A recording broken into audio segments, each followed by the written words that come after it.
Call this this meeting of the Airport Advisory Board of July 13th to order. I'd like to do the roll call of the board, please. Aaron Salford, Brett Boyer, Joan Joker. Greg Feller. Alex Birch, Jim Combrick, Mark Beer. All right, thank you. Let's all rise for the Pledge of Allegiance.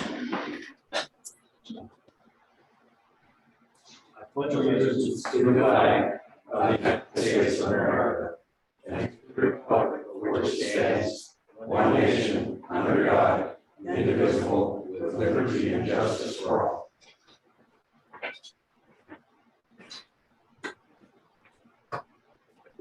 Start with the introduction of visitors. Corey.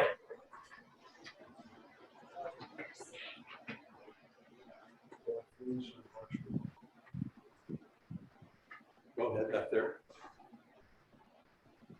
Scott Dillon, Clatterton. Garrett Decker, Unity Field Solutions. Don Gary, and Scott. Okay. Gary Keller with Scott. Thank you. Lyle Ferguson. Kurt Bauer, coordinating aviation and maintenance. Mike Kuskey here. Steve Anderson. Joe. Sorry. Joe Rossetti, Stancraft. And that airport. That's Nelson Erickson, Stancraft. Very good.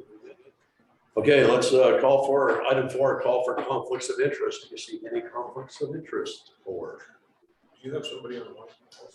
We Yeah, also sorry. have some online. We have Bill Brooks, Jeremy Devon with Zone. okay. And, With okay, cool. Are there any conflicts of interest tonight, gentlemen, ladies? No. No. Okay, any changes to the agenda? Hearing none. I'd like to call for approval of the minutes of the previous meeting. Let's start with 5/11/2022. Some of the Airport Advisory Board minutes. I'll make a motion to approve the minutes from 5/11. Second. Any discussion? All in favor? All right. Aye. The 5/11/22 Airport Advisory Board workshop minutes. Who makes it? There's a second? Aaron seconds. Discussion? All in favor? Aye. Okay, item 7, business. D-zone minimum standards update action. Stephen, you want to give us a report, or Jeremy, or somebody? Where we're at on minimum standards. This was something that was sent out last week, or last month, or the cancel last meeting. It was based upon, it also includes Gary's previous email as well. It was basically, in that time, I also requested and explained what, as the airport, we kind of expected of stating whether it was a permanent easement from the, or exemption from the minimum standards, or a temporary, and then also identifying how he was going to address it, if it was a temporary. In my opinion, when he responded, it appears that most of it is a permanent waiver of the minimum standards. And based upon that, the airport staff is still under the opinion that we should not grant this. A lot of it is significant. It's not just 1 or 2 things very briefly. It's significant things for very long, could be very long period of time. And that would be what the building, porta potties. Parking, the porta potties, running of passengers on and off of a ramp. We've already had multiple other individuals on the airport, the flight schools, different things where we required them to either sign on with an FBO or actually vacate the airport because they don't meet minimum standards. Our concern is we don't enforce this at this time, we're going to continue to see requests later. If I understand, just to help me out, we had 2 flight instructors trying to run the flight school off of the ramp out here. We've had 2 different times, multiple flight instructors, both off of, one off of the west ramp or south right ramp, and one off of the county tie-down ramp. They were specifically forbid any operations of a SASO from tie downs or T hangers. So that So they left. and they have the option to purchase hangers, sign on with other schools. They can sign agreements with other fixed-based operators. There's a lot of other options possible. Jeremy, do you have any comment? Yeah, I can barely hear anything on this Zoom thing. But yeah, my comment is I strongly disagree with the airport director's decision to not grant a waiver. It seems to be that the airport is not willing to grant any waivers whatsoever. You talking here about having a permanent waiver for anything. I've only asked for a waiver of 18 months. That's all I got. Okay. Like I said, I strongly disagree. I'm going to push this up to the county commissioners. Thank you, Jeremy. So the question for the advisory board is, do we want to waive the minimum standards temporarily for D-zone skydiving? Entertain a motion to or not to? So, maybe this, some discussion. So he has operated some, previously, right off. It was operating under resorts lease agreement. It was under that one as a fixed-based operator.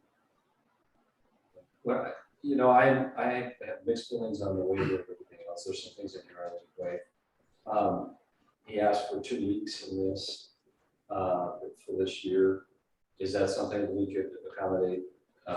Could you do that safely and work something out so we could do that, and then he can still work on some of these other items? That's up to you as a advisory board. If you want to, you can make that a decision.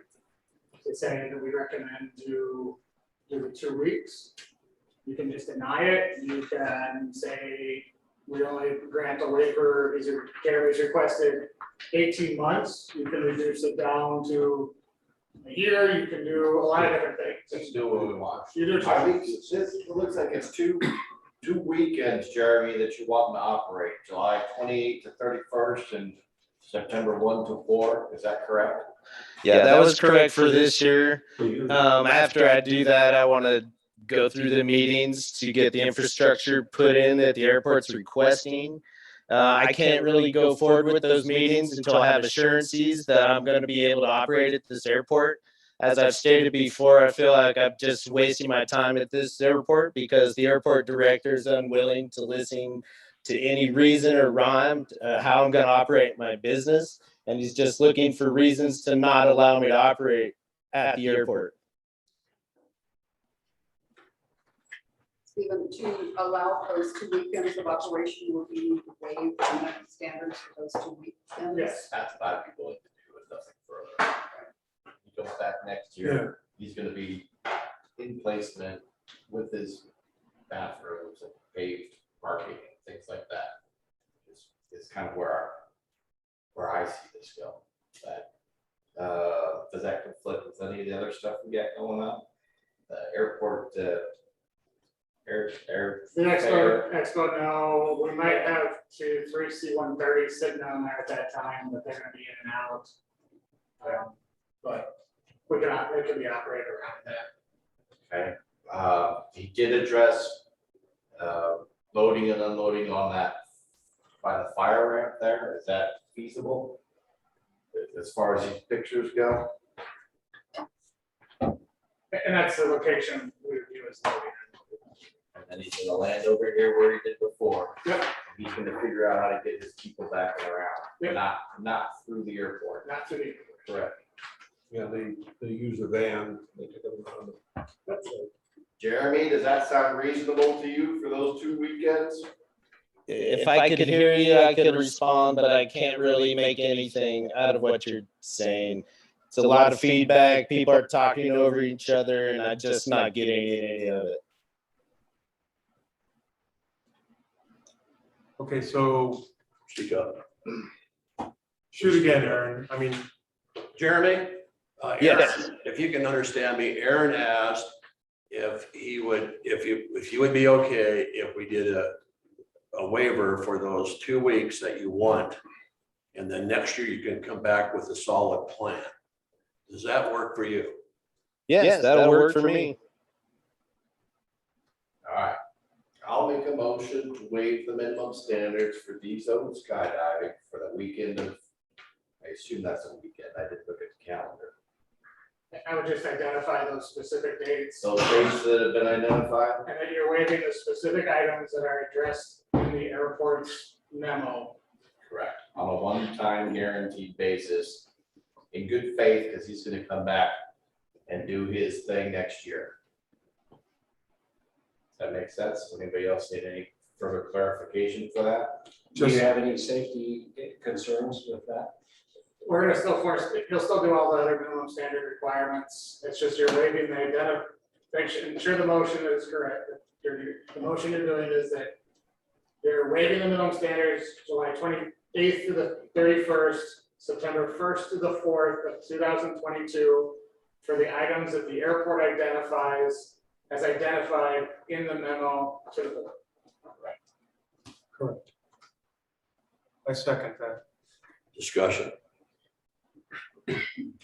I have a problem with the minimum standards. We waited for Jeremy, we're gonna waive it for somebody else down the road. I know he's been trying here, but we've been working on this thing since May. So that's my opinion, but Great. I will call, any more discussion? I think that we have the authority and ability to waive at certain times. And I think that Jeremy has put forth some stuff, he's tried, and we have a specific events, we'll call them, or dates. And I think that in the future, for somebody else, yeah, we'll probably make waivers, but we're making it definitely a temporary and specific dates. So I don't think there's really much of a precedent. My opinion. Any more discussion? Okay, call for the vote. All in favor of allowing the temporary change? Aye. Okay, the motion carries. All right, thank you, gentlemen and ladies. Have a good day. An email. Thank you, Jeremy. Get your plan in order for next year. Yeah, we want to see it. Okay, airport lease development presentation. Who's doing that one? So initially it'll be me, I'll run through a little bit of stuff. So this is parcel C we're discussing, it's approximately 20 acres. This is for an area outside of development area, it's outside, it's an aeronautical area on our master plans. The lease agreement is basically our standard lease agreement. It's for a 50-year term, which is our standard lease terms when we look at our total terms of our leases. It is a little bit different in our revenue and what we charge. Instead of a flat rate for the ground lease, we do initial or 5 cents per square foot for the ground lease. But then also, this is for the storage unit, we would also take between 10 and 13% of the income. So basically for every dollar, we would take between 10 and 13%. So the initial 5 acres of development is broken down into 5-acre parcels. Would be, we would take 13% on each 5 acres developed, that percentage would drop by 1%. There's also a revenue guarantee of at least $50,000 total per 5 acres. That percentage increases by 5% every 5 years. And at 25 years, we renegotiate to determine current market values at that point. At what point? 25? Okay, thank you. So at full build out, there's 5 phases or 4? 4. Okay, so it's okay. So total revenue of base revenue is $250,000. There's also requirements for build phases. Initial phase is 2 years. There's also additional phase requirements that if they're spelled out in the lease agreement, that if they're not met, everything not developed automatically reverts and stays at market rate. So whatever that market rate at that time, if it's 5 years down the road, 7 years down the road, 8 years down the road, whatever that rate is at that time, immediately goes to market rate. Do we have a market rate now? We do, 57 cents per square foot. So there's a lot of protections and guide rails in this. We have no requirements to build, maintain, or develop anything. We have no oversight and management of it. And then at the end of the 50 years, the facility reverts to the county. I'm going to hand this over to Walt Frazier. He is before I do, do you have any questions? I'm having a hard time. Putting my brain where that is to the big this- picture on the, This is Airport Road. okay, right there, all right. Non-aeronautical, That's what I thought. Here's where the gun club's at. outside the fence. Okay, then, And this has never been shown as aeronautical property. Okay, I was even master plan. and the other question, was this a unsolicited offer? I mean, we didn't, they just came to us and said, all right, Yeah, just came to us. Okay. Yeah, it was, Walt previously had come to us, to this board to discuss another IPO possibility. right, On further conversations, he chose not to pursue that and asked about additional land available on airport and off airport. okay. And this came up because this land has been sitting vacant for 80 years. So I've got a question. If you could maybe talk about or clarify on this particular decision, what is our role? What is it that we should be looking at and evaluating? Because the information that came to me was, about business prospectus. It was a bunch of other stuff and we didn't receive the lease agreement. And so I was like, okay, what are we supposed to be looking at? So the board direction was to ask the advisory board whether you felt that was appropriate for the airport to actually, whether it was a good deal and whether it was good to move forward. The county commission board asked us, okay, So they're But- asking for a recommendation. They asked for a recommendation either to move forward or not to. But not to So not to investigate. investigate Okay, or do right. anything like that. So the main thing is you got 20 acres there, parcel C is that what it is? You'd be getting more money than you are off of parcel A, Far more money than we're getting off of parcel A and parcel B. okay? And it's not used for aeronautical. Some people think it could be a heliport someday, but I don't know about that. That's FAA land though, isn't it? Did they buy that? No, it was, the land was actually have already been released. Okay. Yeah, it's just if we sell it, the money has to revert to the Okay. Good. So it's clear, just clear title. county property. No, it's still airport property. Airport property, The county, county, yeah. Yeah. Came to the airport through the county. And for the record, there was an attempt to sell it. The decision was not to sell it. And there was an attempt for the airport to build many storages, and that was not approved either. yes, So this is the third run at this piece of dirt. In the meantime, it's making how much? zero. It's actually costing us between $15,000 and $30,000 a year to maintain. Okay. So going back, so you got parcel A, B, and C, and it's 20 acres. Mhm. So is it all three of those parcels? No, Is it just B and C? B? No, just C. Parcel A and B, is that all the gun club? Not, the gun club isn't all of it. We've Okay. got what has been known as the Blue Water Technology Building in the left-hand bottom corner. Also, the second thing we're talking about is taking these two pieces here out as well. Because the gun club doesn't want to take all of the property, it doesn't need it. Any other questions for Stephen before we let Walt have a chance? What's the squiggly line? I don't know exactly. Okay. It's a squiggly line. Yeah. It's like a It's like a footpath. Parent edge of soil disturbance, 2018. Okay. Is that the shot drop? Yeah, how far does the shot, how It should far be. does the shot go? So this is where they have disturbed that's where they have mined. Okay. And this is, if you look, this is a significant distance. This is, you've got, this is 500 acres, or 500 feet. Oh. And this is 400 feet. So you're almost 1,000 feet out. But as memory serves me right, your employees have been hit with shot further away than that. Yes, they have. Shots shouldn't go that far. Well, when you use the wrong. Reload your own. Oh, well. It should only be a bird shot. All right. Any questions for Stephen before we turn it over to Mr. Fraser? Mr. Fraser, if you could be brief, but say your piece. I'm trying to be as brief as I can.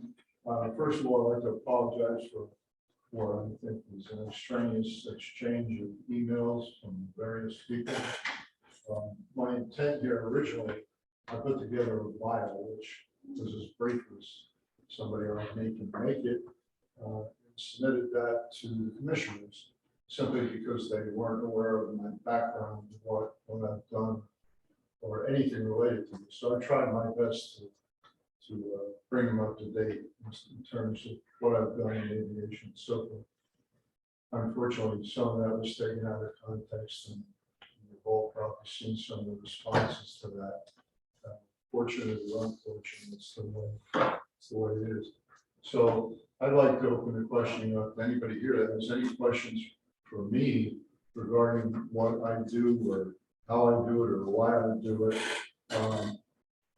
I'd also like to disclose the fact that I have some representation with High Plateau Capital, who's approached Stephen through myself. It's an organization out of Seattle that has some plans here, hopefully plans on the airport. Rather large plans on the airport. Currently, we're putting together a budget, which I'm going to look at and see where we go from there in conversations with Stephen. They originally came to me and asked about a rather interesting project here with the large FBA, which I explained to them the airport wasn't quite ready for this country. Outside of that, the rest is related to Luxury International. I've heard accusations about I'm going to get the money from President Xi in China and things like that, which is clearly not the case. My company is involved internationally. We do things around the world. Right now, I've got some, if anybody wants any of these, please take them from me because these gloves, I have a case I think in the trunk of my car, 165,000 of these in a warehouse in Ontario, California, which have been imported from Thailand. A little bit, the rubber itself here comes from northern Thailand, which was Christmas time, we had some rubber plantations. The rubber goes to China. They actually make the gloves, comes back to Thailand. They're repackaged, comes in a box like this. This is made in Thailand on the back of the section, made in China.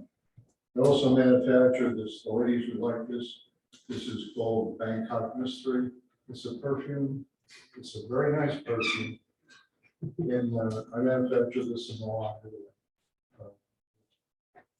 I'd love to tell you the story behind it, but I don't want to bore everybody with it. The ladies who like it, because I went through 3,000 fragrances with a committee of finding ways to figure out what the best fragrance was, the packaging and the artwork. I'm going to take credit for myself because it's a watercolor Bangkok on the front. So I'm involved in this. Also involved, my company's involved in with TLS travel out of Hong Kong. Some large, and you can look this up on the internet. If you look up the privateworld.com, you'll find some large estates there around what we lease, and we're going to fractionalize some things. I do have an affiliation and a partnership with them. So internationally, that's some of the things we do.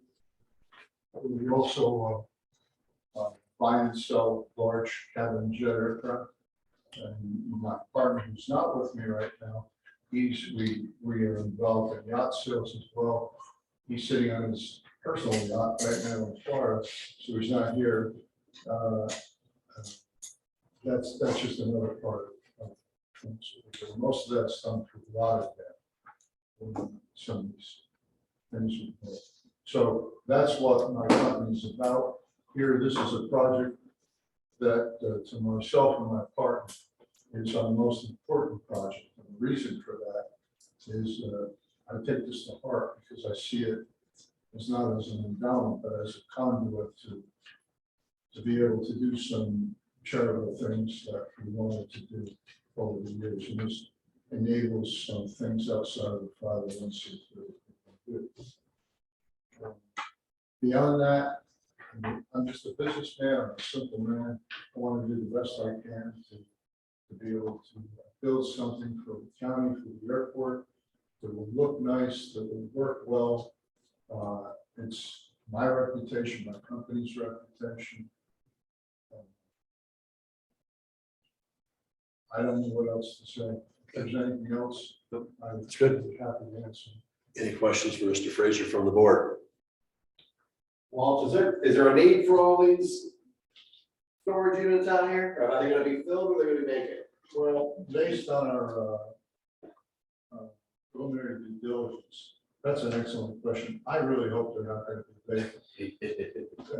We've determined that probably there's 9 or 10 facilities like that. We looked at a region about 15 miles from here. What the lowest was, so we interviewed everybody. What we can determine is that there's probably 9 or 10 that are competitive with what we'd like to do here.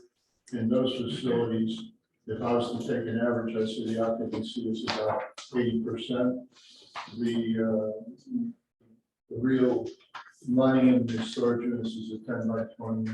We go down to 10 by 10, nothing lower than that, because that we're into some transient apartment things and some other things that we prefer not to be involved in. There's also a market for larger storage boats. I think I referenced that in the letter. Plenty of them out here in the hangars. I sold them because I couldn't take care of it anymore. But there's certainly storage for boats, there's storage for large RVs. The large RVs go from open air RV storage for $100 a month up to $835 a month for encapsulated, heated, and insulated in the wintertime. So that's why we see storage. Our approach to this was, I think, as I mentioned in the document that I sent to you guys, is that we'd like to start out with sort of an open air approach and test the market to see what's there. Phase 2 or this would be actual storage unit construction itself, and we'd like to do those probably 100 units at a time in order to confirm the due diligence before we go out and do something ridiculous where we build 500 or 1,000 units and the occupancy is much lower. A break-even point is probably about 44 to 45%. Now, basically, people that work with me, the business we've done in the past. So that's how we see preliminary due diligence. I hope it works out that way because I don't want to be offering you guys a storage unit for $10. There you go. As quick as we're growing up here, I don't see that being out. Well, I have a question. Is this a one-story operation versus two-story? You're gonna make a hangar as big as Agadone's got now, where they're putting boats up on top of the rack? Or what are we talking about here? Well, that's an excellent question. Relative to Mr. Hagedorn, I like his facilities there. I used to keep a boat down there. And what we're looking at is strictly one-story operation. We'd like to, if we go to individual buildings for boats, we'd like to encapsulate one boat at a time. The main reason for that is because if we go to a large building, put many boats in, be it heated or unheated, it does require additional labor. There's additional liability associated with that. So we'd like to keep it mostly up to the boat owner himself to take care of that. And this is non-aeronautical land you're talking about. No, sir. It is It's not aeronautical. non-aeronautical. Yes, sir. Okay, so Any other questions for Mr. Fraser? Just in reading this, it sounded like what you described as in the first phase is basically just the gravel parking lot that you're gonna allow boats and vehicles to park. And then that was the first phase. So not much infrastructure. Is that correct in my reading this? Yes, sir. In terms of the gravel, I think our direction would be probably look at gravel and compaction and determine whether we need to asphalt that.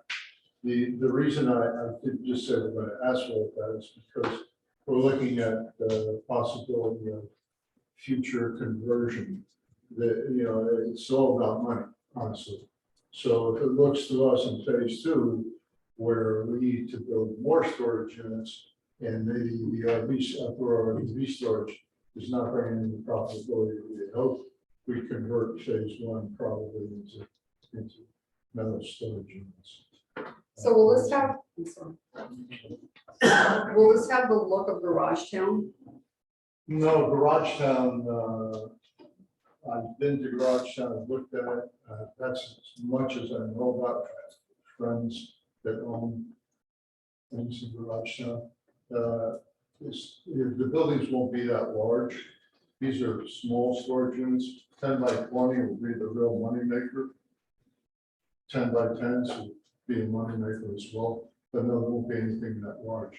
So there's no contiguous walls. It's not like a large structure with individual roll-up doors Yes, it would be. with walls. I mean, so it would have so how many units per building? Well, per building, it depends a lot on how the acreage is designed. I mean, this goes back to, I've had several people approach me and said, how the design is going to have this and have that. It's difficult to accomplish that until you do your due diligence on the acreage itself. Once we have an active lease, and I can take a look at it and say, okay, here's how we're going to do our building plan. We can probably answer the question better. But the way we see it is probably, this is a 10 by 20 enclosed metal unit. We could do as many as 100 per acre. All under one roof? No, That's what I'm getting at. oh, well, what we're looking at is probably 20 units. Okay, So there would be 5 sections of 20 units. okay. Just want to kind of visualize what your concept is. Yes, sir. Just as a suggestion, I would assume it could look something like the new storage units on the east side of 95. Yeah, Exactly. that's what, okay. Perfect. So, go ahead. Maybe a statement, but a question. So the things that you were describing as far as the business enterprises that you had, are those all under the Luxury International LLC? No, we've negotiated some of those. I have numerous other LLCs that we work with in different areas of the world. These products happen to be under that umbrella. It's a perfume product right here. We just stopped manufacturing in Milan. I have roughly $2,000 if you like. I have a Bangkok right now. I can have those mailed to you if you want. But we stopped that because there's a certain margin of profit. But in businesses like this, you're competing with the ladies know this better than I. Very large names that, unless you're willing to spend more than $1 million+ on for early on advertising, you're not going to be competitive. This is strictly a regional question. The regional here for guys like you that go to Thailand, let's say, and say, I want to buy perfume from my wife because she's home and I'm here and I need this perfume. That's where I said, that's the guy I said. The Thai people themselves don't, most of the ladies don't work with them. So one note I was going to mention as far as what you said here, you mentioned having a dump station for RV. The Hayden Area Regional Sewer Board, they will not allow dump stations to go into their system, just as an FYI. That I thought that would be the case. The question of, and I haven't had a chance to discuss this with Stephen yet, but we thought we could possibly put a contained facility in there where they could, that can be pumped out in the rain. It's a holding tank, it can be pumped out on a regular basis.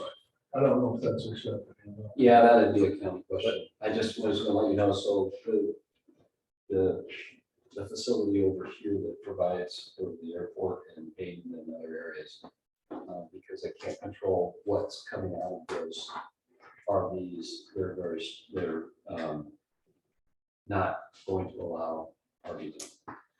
Okay, so let's, I think what's before us though is whether or not we want to pass on to the county commissioners to consider this change in the lease agreement, which consists of a different payment, a 50-year term instead of 225s. And that's it. Is there anything else there, Stephen? Yeah. The payment? Now, whether or not, you know, Mr. Frazier can dump in the sewer or whatever, I mean, not to diminish that, but he's gonna have to go through all that with the planning department anyway. You know, I know that open air storage may be a problem. I'm not sure, but that's your problem, not mine, if you do that.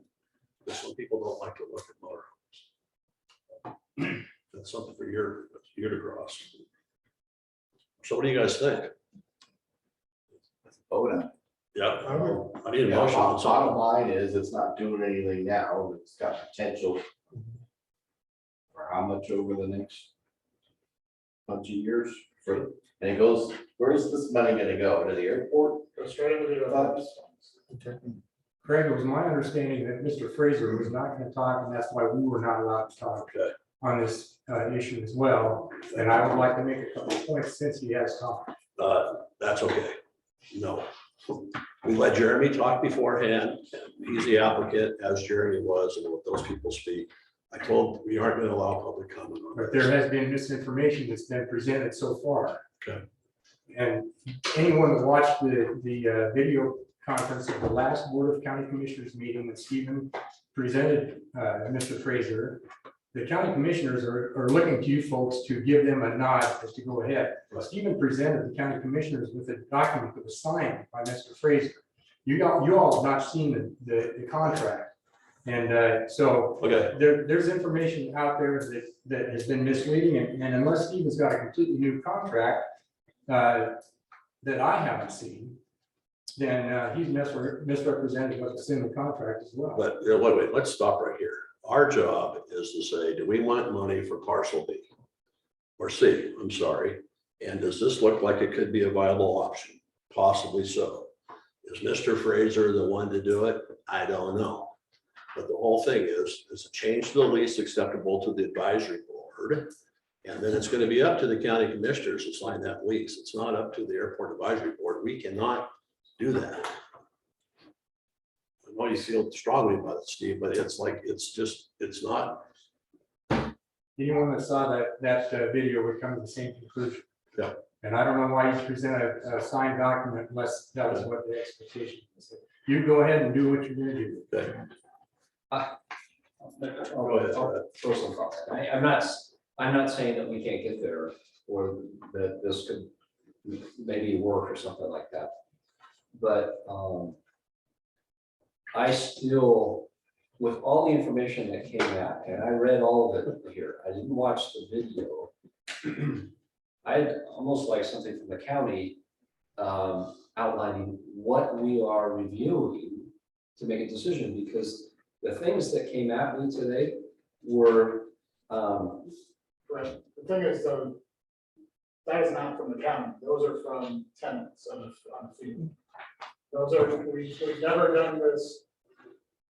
So lease agreement by committee that appears that somebody that wanting to be done. But the lease, so if you're just asking us to look at the lease, I did not have a copy of the lease, but until I came in and asked for it today and said, can I see a copy of it? And so I didn't even know what the conditions were. I could piece some of it together from the back and forth. But if they're asking us to approve the lease, then I should have had a copy of it to figure out. So and those were just my five. You know, I went through here and it was sent. I couldn't figure out who was writing like it had Draft Luxury International on here, and went through and people responded, and I don't know who wrote this. I don't know who it was coming from. And so I didn't know if it was from the county or from the county. It had questions down at the bottom with recommendations. I didn't know if that was coming from him. It said, you know, it's advertising availability, properties, competitive quote. That's not from him. But that was sent to me. Yeah, Okay, so to go through. I spent part of yesterday looking at, or when I got the board package, and then as the emails started coming through, and it was, well, you know what? I threw up my hands and said, this is not a normal course of business. I don't know what's going on here. And I don't want to get involved in all of this crap. I want to know the facts of what the county's looking for and what our responsibility is. End of sentence. That's where I was. I did not know what I was supposed to decide. In my opinion, the commissioner was just wanting your opinion on whether this was something that they should approve or not approve. We should get revenue from this facility. Well, I think we can vote on that. Don't you? I'd almost rather have something from the county to kind of state, you know, this is what we're asking you to decide. And then bring it back to us. But it's really their decision. Yeah, no, I get that, but they're asking us to make a decision or a recommendation on something that I'm still not sure. Is it 50 years? Is it the business agreement and arrangement that on how much, you know, money's coming in? Is Or it is use of whether parcel this- C? Is this a good idea or a bad idea? Yeah, is it a good idea? Is there a comparison of, you know, is there something else? And so if the county commissioner sent something and said, we want you to just to look at just that lease agreement and arrangement, and if it, you know, looks fine. I mean, I as I went through this, I was like, are they asking me to make a business decision on whether or not this is a viable business over here? You know, and so that's where before I came in, I just wasn't sure where we were at on the meeting. So I want to make a good decision, and I'm not saying it can't happen or that it's not a good deal. I just wasn't sure. So I'm kind of there, and so I would like some direction from the county commissioners. This is what we want to look at, and this is what we want you to decide.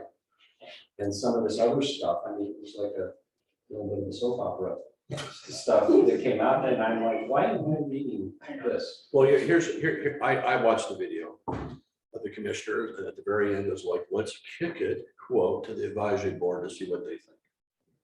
And that was it. It wasn't, do we, you know, I think that was all it said. That was basically, Bill, Commissioner Brooks, can you speak to this?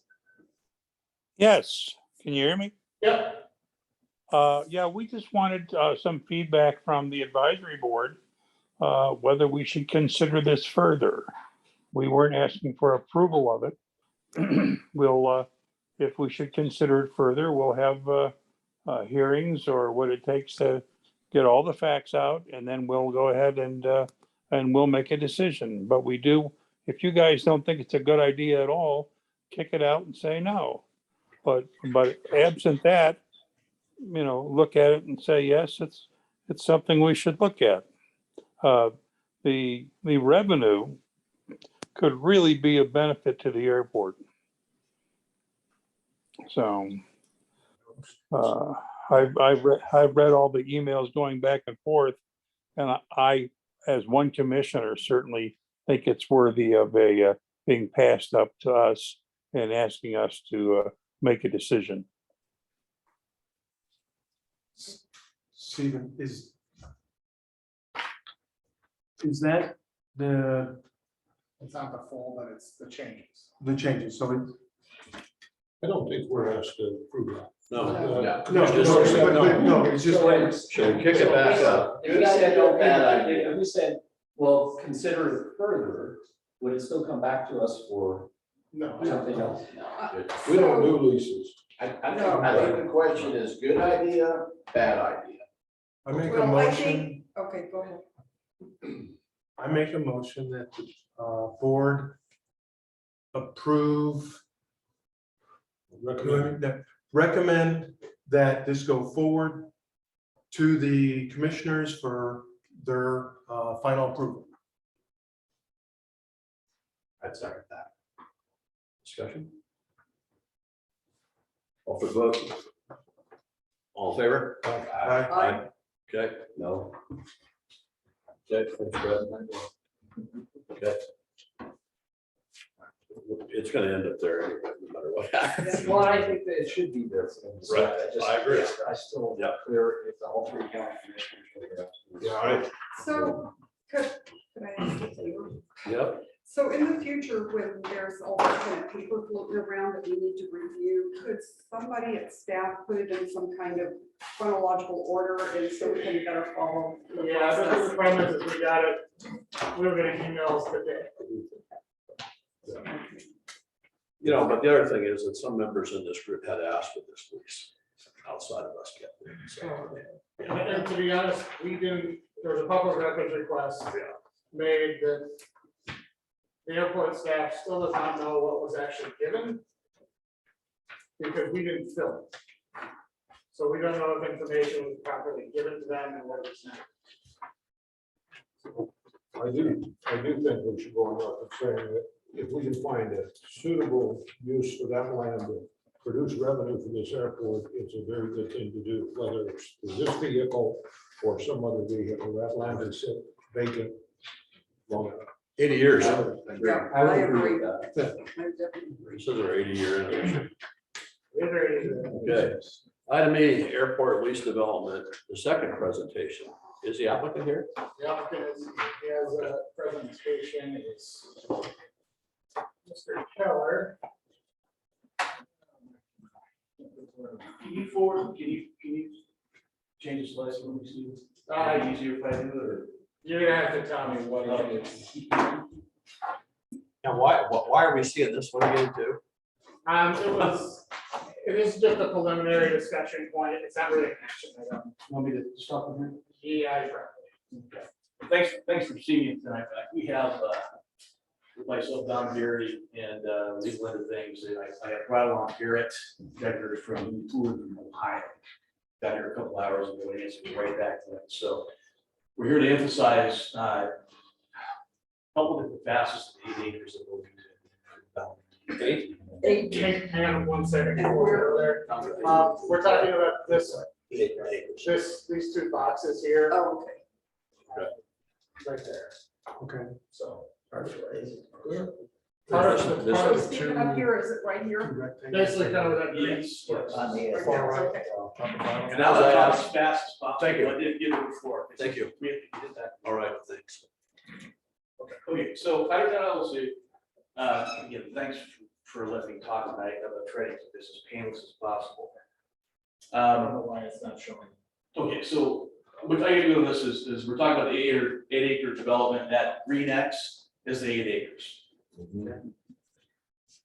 Actually, that's okay, that's okay. Big thing overview wise, we're gonna talk about the 8 acre development, but the other thing I want to put across there, is this is very important. And Garrett and Kid related to this as well. We deployed, and within our groups, he did air control, joint tech, he was a J tech, as well as this special ops, edit fighters. We were extremely competitive to a fault sometimes, okay? With that said, though, when it came down to combat, the thought of letting down a brother was hateful. Okay, so let's slide that over to the airport. We've got 4 entities based, hang owners, you got the airport, the county, and of course, business owners, okay? My approach is, and you do your competition, build your business, that sort of thing.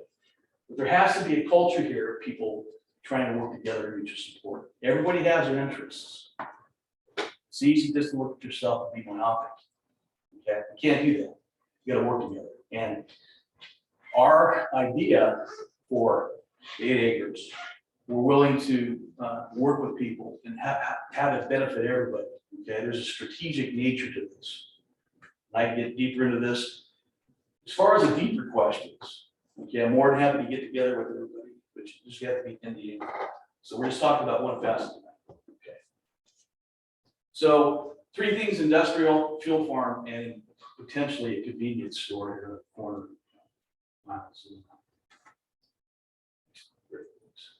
So we're going to talk about the fuel farm dispersal. The big thing again is, you notice there's 4 entities we want to help support: the industrial aspect of the 8 acres, the airport itself.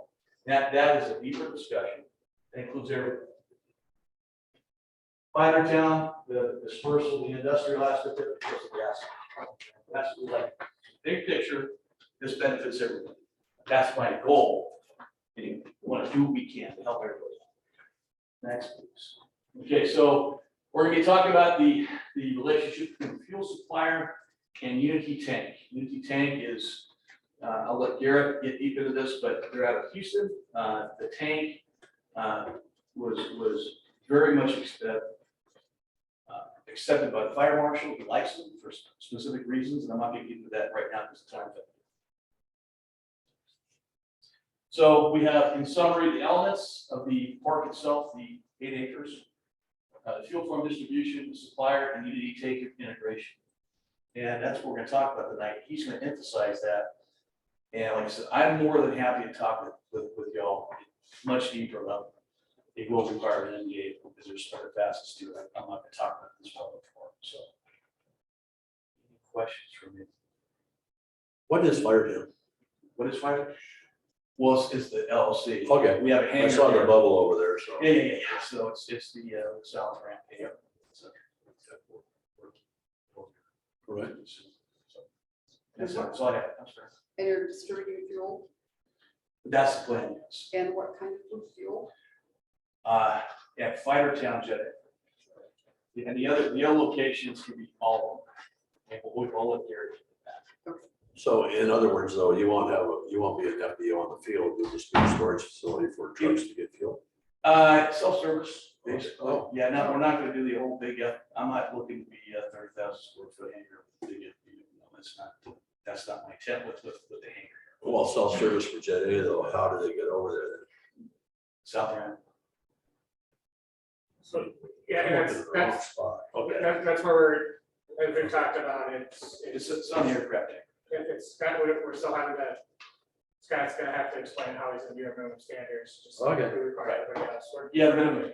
Yeah, absolutely. Yeah, minimum standards. That's gonna be paramount. That's fine. Sweet. That's fine. Yeah.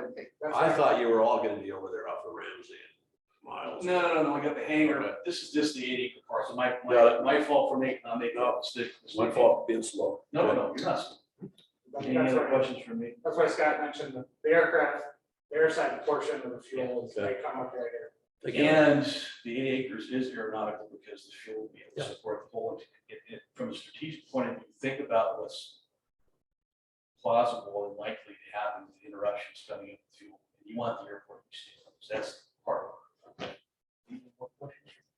Just to clarify, the 8 acres though that we're talking about is not your, It will be from the fuel perspective, because you'll be able to feed the airport. but the dirt itself is. It's a non-aeronautical area, Yeah. it could be a lease, a specific lease area. Thank you.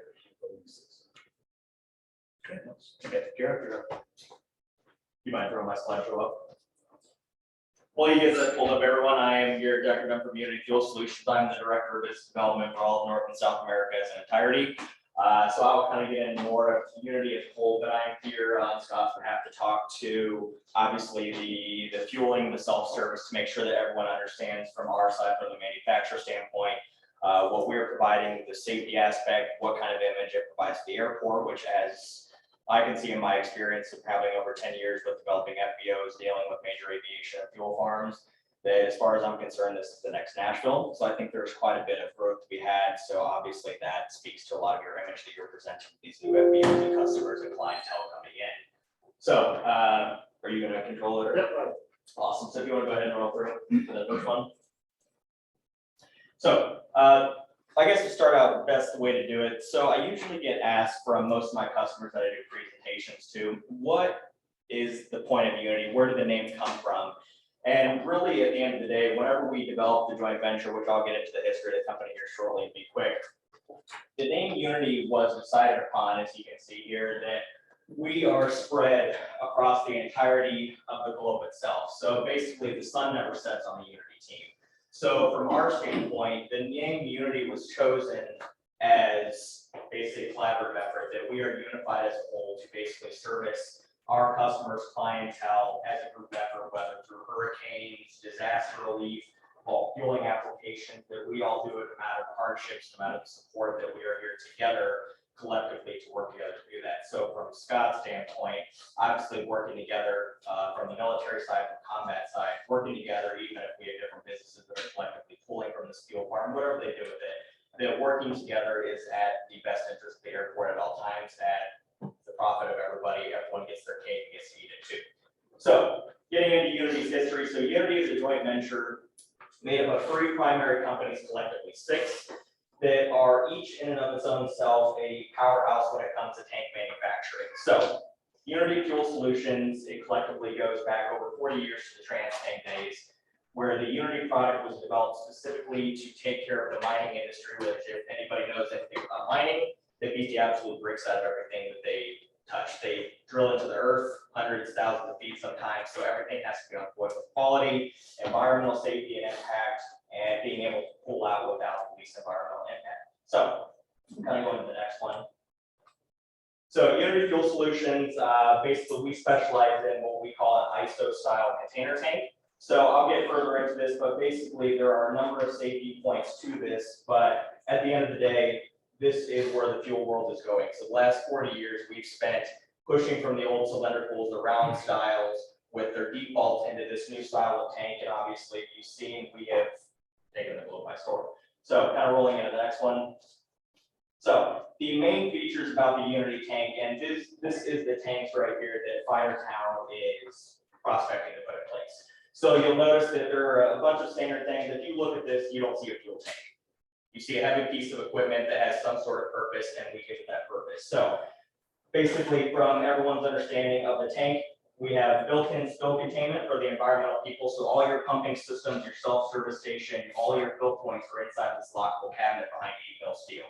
So what that means is, as fueling trucks disconnect from filling the tank, any fuel that spills out is housed in that side containment. We don't have these 5-gallon spill boxes, which in my time I have seen on cylindrical tanks, which is the old style of doing things. More fuel spill out of those and create environmental hazards.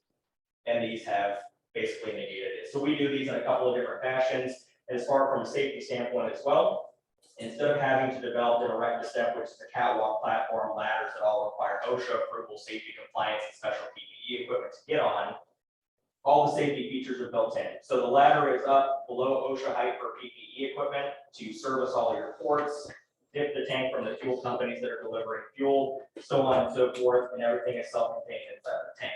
Now, at minimum, all of our tanks are double walled. So again, speaking of safety features, so should there be seismic activity, whatever happens, if the inner wall was to fail, basically, if it comes out, it goes into the secondary wall, and there's 110% volume in that secondary wall. Again, safety, safety, safety. So what's nice from this standpoint is it is appealing to look at, as far from an expandability standpoint. If you need another one of these, we'll say that your airport is collectively going through 500,000 gallons of Jet A, gas, diesel per month.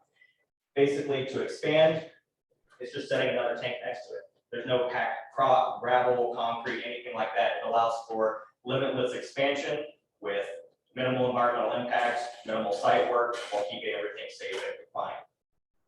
Go ahead to the next one. So this will kind of get into different brands that we serve. So we have become a bit synonymous with the aviation world. So we handle Total Energies, however you want to call it, World Fuel Services, Parkland, basically all the major fuel companies. We do all their major aviation projects for it, again, because of the quality behind the units and the versatility to be able to pack these things up, move them at will, or for creating permanent installations. You know what you're getting with them. So we can go to the next one. Go ahead. So this is just speaking to our Grande line, which is our bulk tanks. This is just covering the sizes that we do to them. So all of our tanks come from factory with a 7-year structural warranty, more than the standard than any other manufacturer in the US, North America, South America combined. Standard paint, standard warranties on fitting, so on and so forth. But as you can see, everything has been streamlined from a sizing standpoint. So you don't have to worry about from the airport's image of, hey, we got this sort of cylindrical tank, it's this size, it's an 8-foot diameter, or 10-foot diameter, so on and so forth. You're creating an image of quality and that you guys know what you're doing about when you're putting these fuel installations in. So go ahead. We can skip through these. These are our DOT approved tanks that we do for FEMA. These. Go ahead. Go ahead. So this is kind of speaking to our standpoint. So we are speaking to my limitless expandability. So these fuel tanks, again, are 20,000 gallons a piece that as the needs of the fuel farm and the airport grow, we're able to stack on these. Now, why this is the benefit of the teamwork of working together?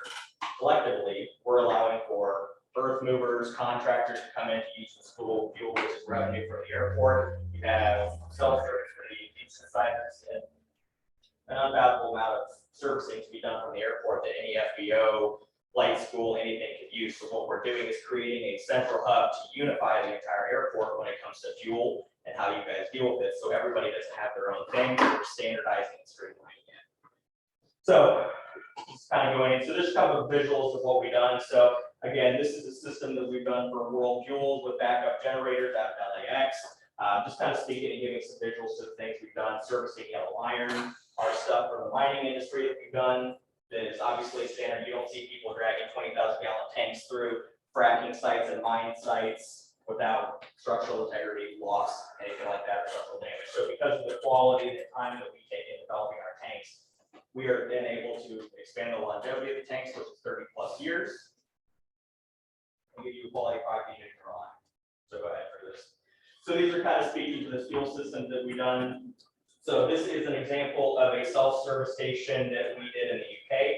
So we have MoGas, diesel, we have Jet A, and we have Avgas. So basically, this entire self-service station is an unmanned, self-contained unit. As you can see, all of your pumps are inside of it. If a customer lets the nozzle fall, a little bit of gas spills out, it's all in the containment. It's not going on the ground. You don't have the environmental and the EPA guys out here crawling down your back because it's all contained and properly dealt with.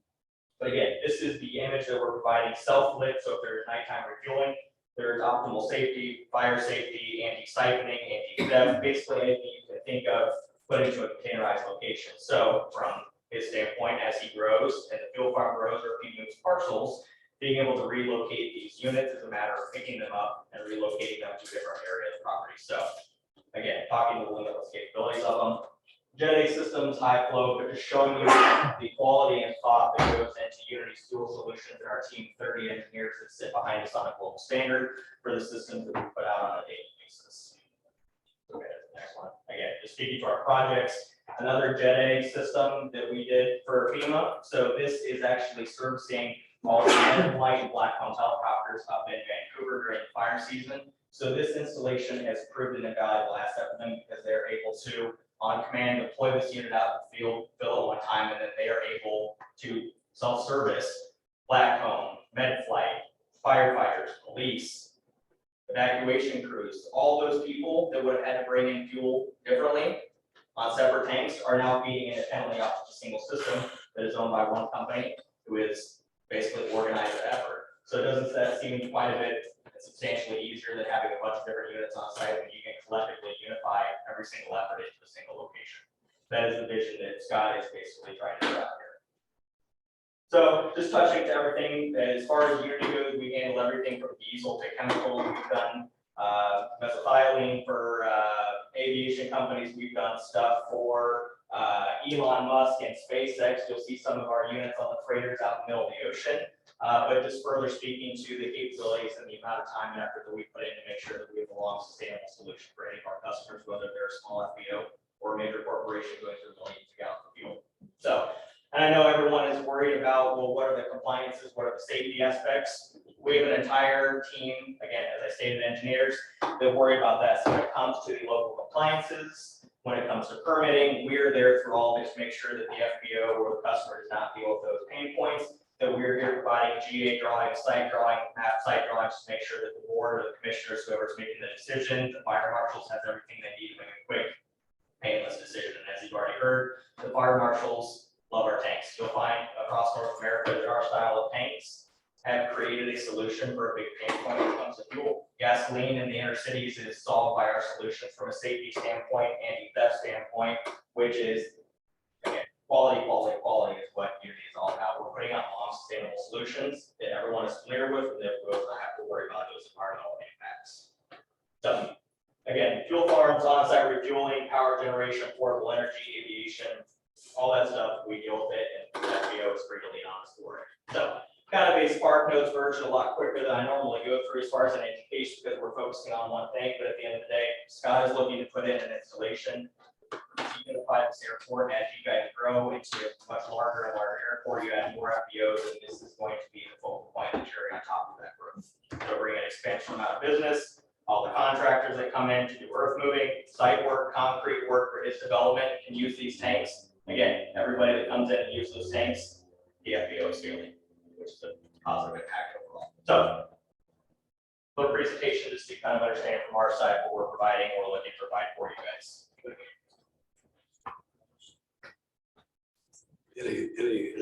Is that it? Okay, all right. Yeah. Are there any questions? Purely education. Okay, thank you. What, so, what does this have to do with the 8 acres? It was just a presentation Okay. about what Scott's Sorry planning about to that, do. right, okay.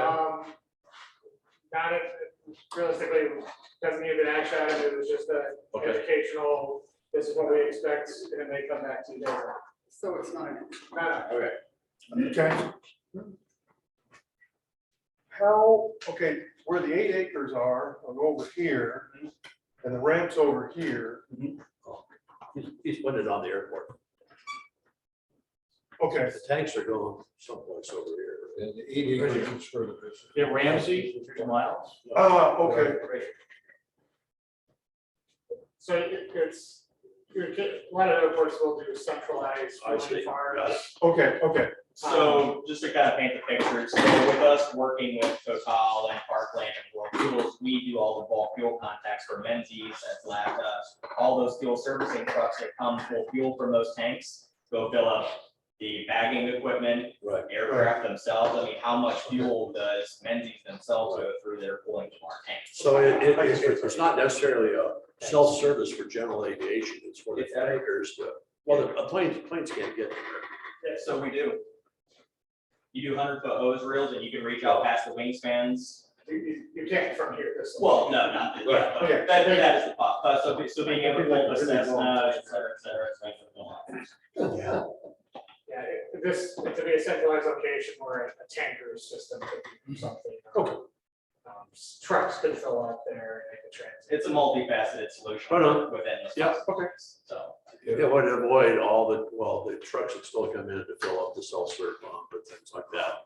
But it may not have to become, it'd all be stored. on the Yeah. spot. You know, obviously scan crabs can make Right. that stone fuel farm, that doesn't stop that, it's Right. just, it gives a complementary factor, if for some reason, the truck can't get it because there's no diesel gas, and get the gas up there, you know. Right. It offers an opportunity for people to get along. Right.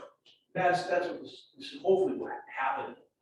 Okay. And I can use the hurricane season as an example, which we're heavily involved in, obviously. So how many fuel jobbers are in Florida alone? I mean, you have 10 different companies within a stone's throw of each other, but during hurricane season, if a fuel company runs out of fuel, everyone knows each other. The fuel distributor world is very tight knit. I know I could probably name 50 people from the fuel world that we just golf with. So they all collectively work together during those hard times, or if there's a shortage. Just because they compete on a daily basis doesn't mean that they can't come together and pull fuel from each other if they need to. It's a collective effort. And there's organic plans for our customers, and the same thing for our customers.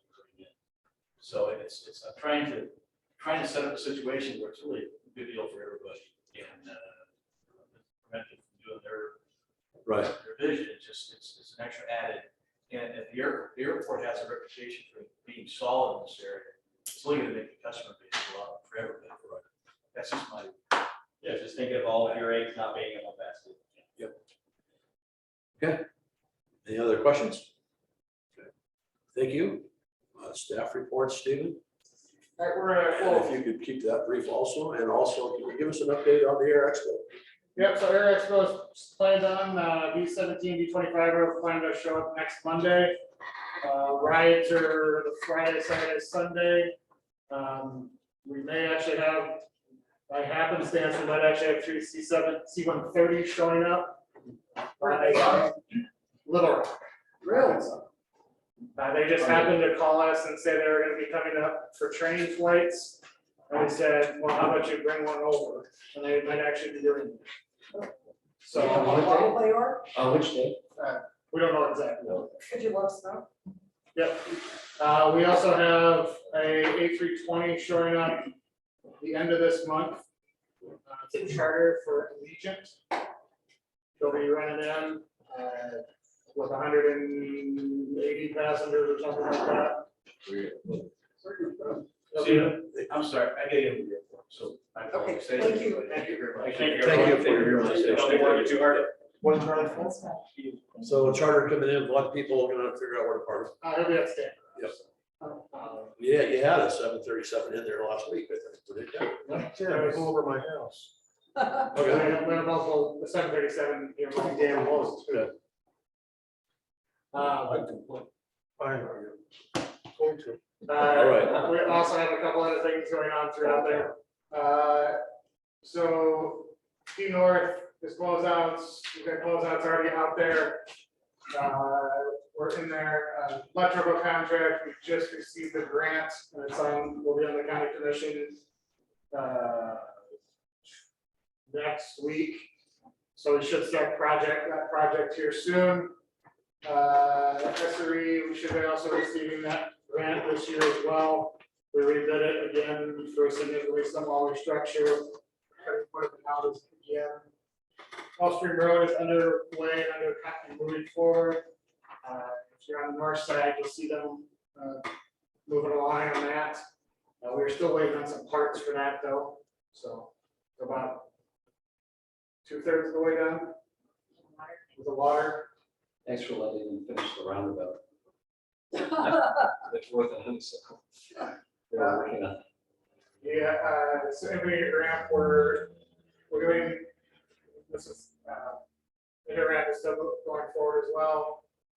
Sorghum design still, we get reimbursed as soon as that. 64 rehab, Bravo 4. The FAA, we are still working with that. We'll see what the FAA here says with that. The problem is all of our everybody's bids are coming in way higher than anybody planned when funding was made available. There's a lot of projects that have been being delayed throughout the region right now. Right now, this cost estimate just for the rehab is looking between 3 and 3.5 million. The FAA plan for 2. So we're having conversations with them on what that looks like. And this rehab, as we did our design work for it, we've realized that we're going to have an accelerating, deteriorating runway because our cracks are accelerating in severity and the water is penetrating into the first surface. So you're starting to see the initial 2-inch overlay starting to separate from the bottom 2 inches. 64, yes. Taxiway Charlie and Foxtrot extension.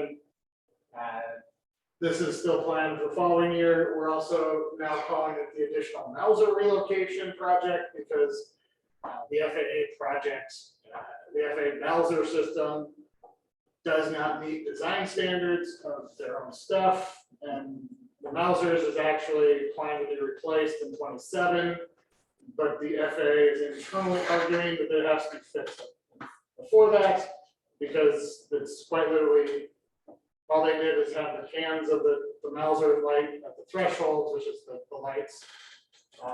They just threw some rocks in there and it's a hole. I thought it was buckets. It's a bucket, but it's not a bucket. It's basically, it was 5-gallon buckets is what it looks like.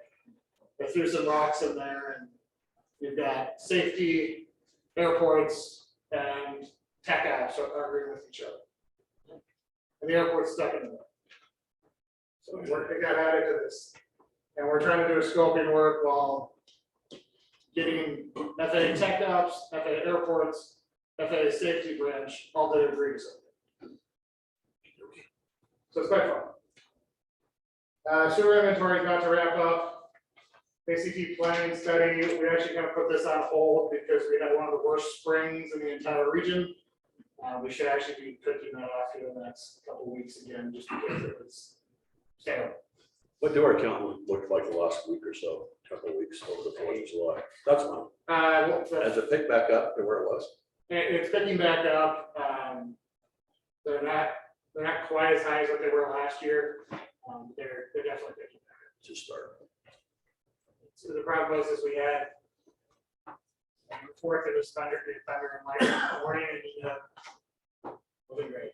But you had almost 40 jets running in on the Friday before the 4th. It was about 300 plus operations, but we can't track every single operation. So. And staffing wise, we're actually down a couple staff, just mostly due to people leaving for more money. So, Are we charging money fees yet? we are for Okay. Thank you. first bill will be out in August. Right. Anything else, Stephen? That's it. Any questions to Stephen? Any questions of Corey? Okay, Coeur d'Alene Airport Association update. Steve Anderson. You can sit if you want. I'm going to try to be brief here. I'll give you a little more time because I cut you off. Thank you. Do that. First of all, the association has no problem with maximizing the value of property around here, whether it's aeronautical or non-aeronautical. And what we would like to see is that things are done in the light of day. As far as I know, no one here, including you guys, knew anything about this proposed agreement until the Board of County Commissioners meeting that Stephen brought a signed contract to the commissioners. And I hope Commissioner Brooks is still on the line, because Commissioner Brooks was actually pushing for getting that document signed that day, as was Mr. Frazier. Mr. Frazier was disappointed that the commissioners could not act. We think that that's wholly inappropriate, because there's no bidding been going on as far as trying to determine what the value of that property is. And none of you would sell your property without going out and getting some estimates. One of Stephen's estimates was $120,000 an acre is what that property was worth. I was in the meeting when he threw those numbers out. That's $2.5 million for that property. That property can now be signed up with the agreement that I saw for $3,200 or $3,600 a month. That's what Mr. Fraser would be on the hook for the first 2 years, or until he started getting buildings there. But let me read you something from the document that I saw as a signed contract. This is item number 3.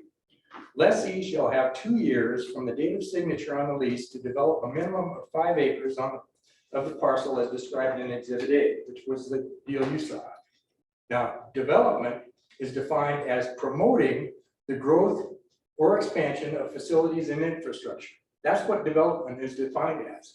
I maintain that you can do that without putting a shovel full of dirt out there. In fact, I think there's a number of people probably in this room that would give their right arm for a 5 cent and 5 cent per square foot option for 2 years with that kind of language.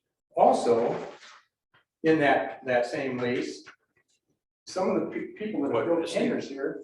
Okay, I'm gonna let you go, Yeah. but I don't even know if we're the right audience to hear this. Well, you Okay. are, because Commissioner Brooks was pushing for a Okay. decision. And you interpret what was said at the end differently than I did. Okay, I applaud Brett and Tim for actually wading through the stuff, and we did that because we thought it was incumbent on us to get information to you about the deal. So that's why we did it. And I'm sorry if I'm wrong, I'll admit my mistake. We also have nothing against Mr. Fraser, but we think that Stephen's vetting of Mr. Fraser lacked the things that most of us would do. If someone sent you an application and just had their information put there, no letters of reference, no real ability to tie back to the things. I'm glad he brought the gloves and the perfume tonight, but that has nothing to do with what we've got over there. I'm sure he's a good entrepreneur, but I have no concrete evidence. Now, the exchanges that we had back and forth,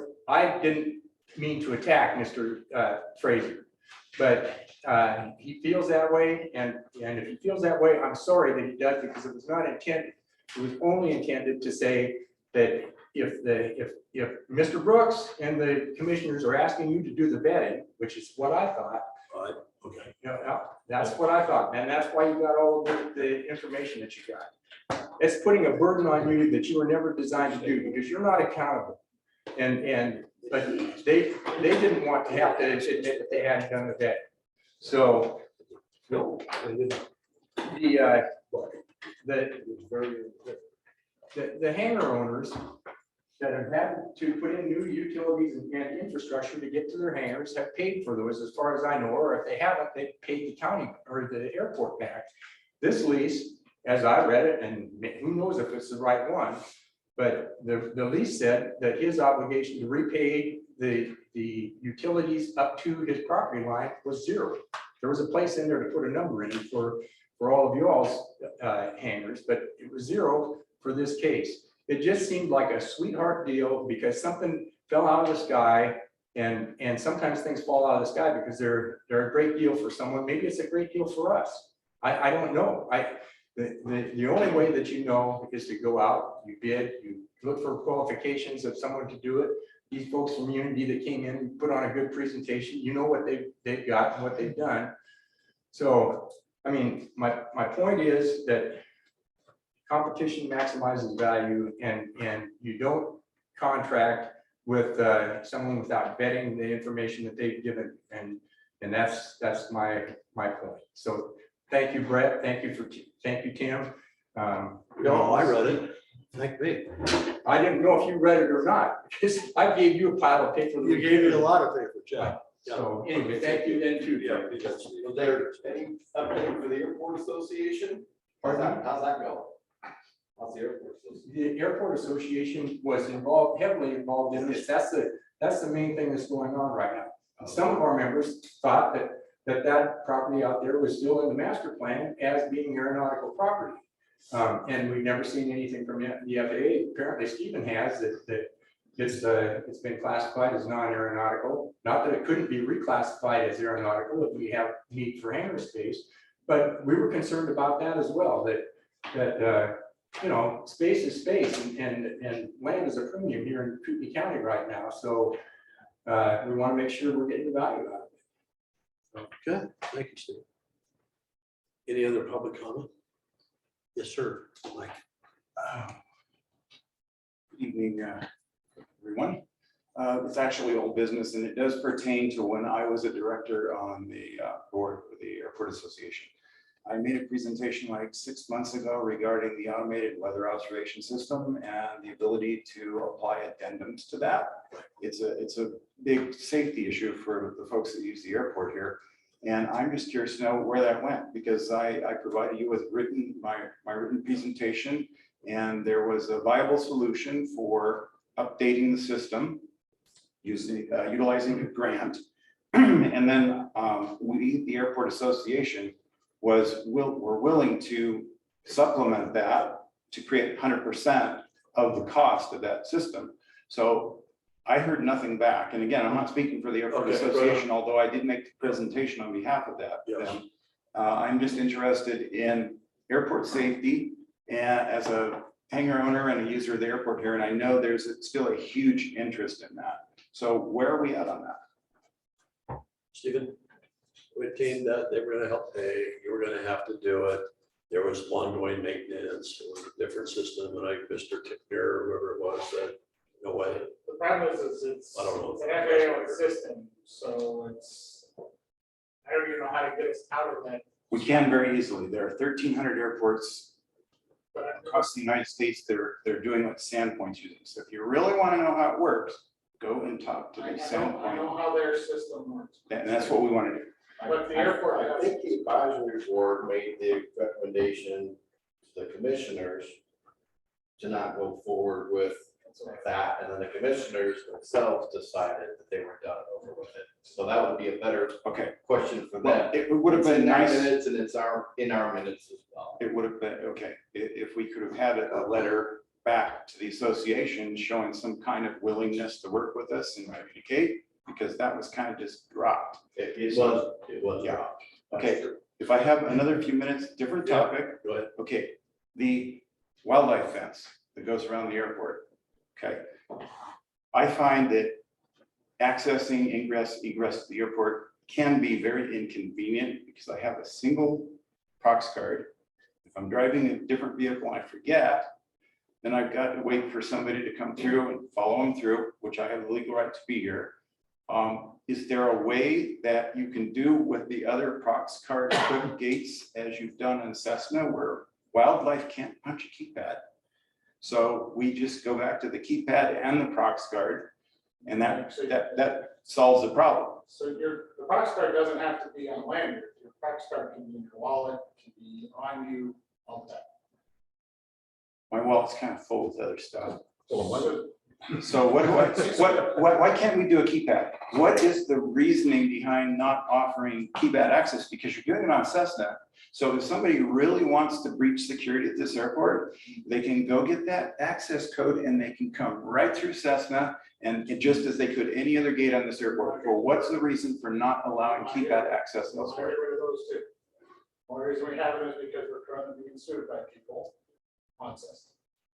So why, if it's a wildlife fence, why do we have to have any kind of selective access through a Prox card? We have a responsibility to limit access on the Based on what? airport. Jimmy John's.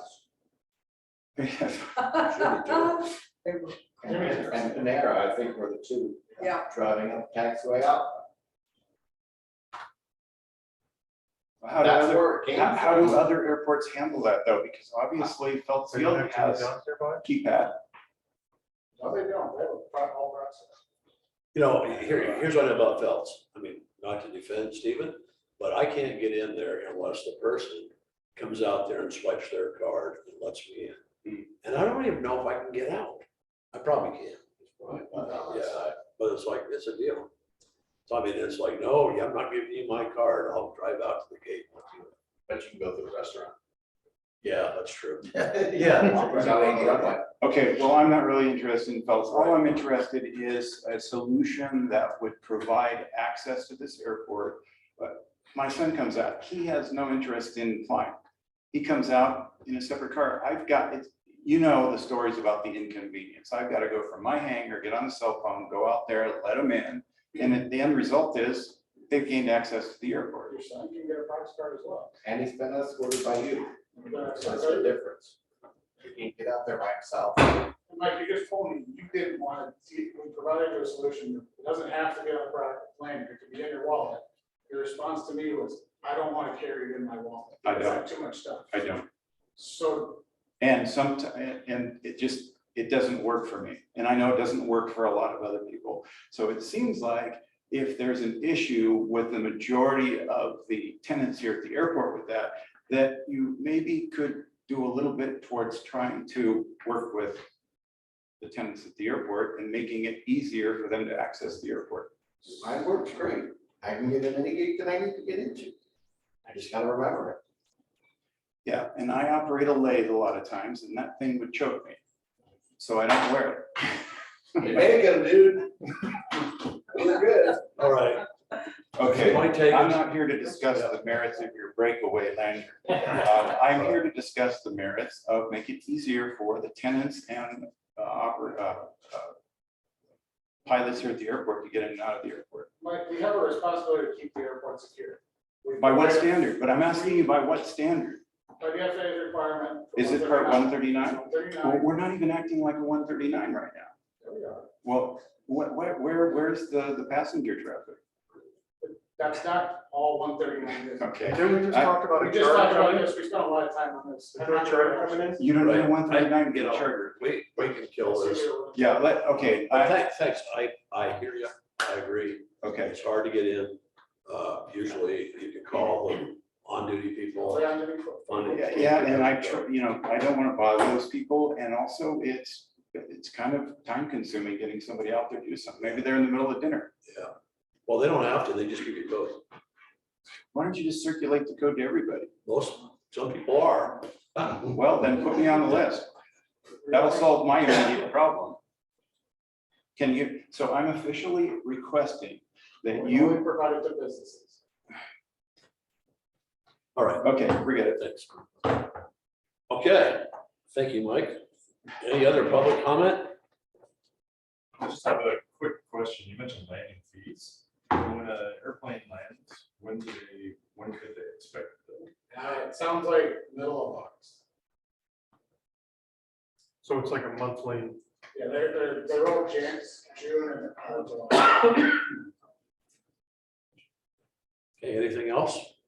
Hey, I have one last comment. Yes, sir. Not everybody on Cessna is a business. So what do they do for access? They get email. Cox card. I have a special price card just for Cessna. Okay, call for adjournment. Meeting adjourned. Yeah.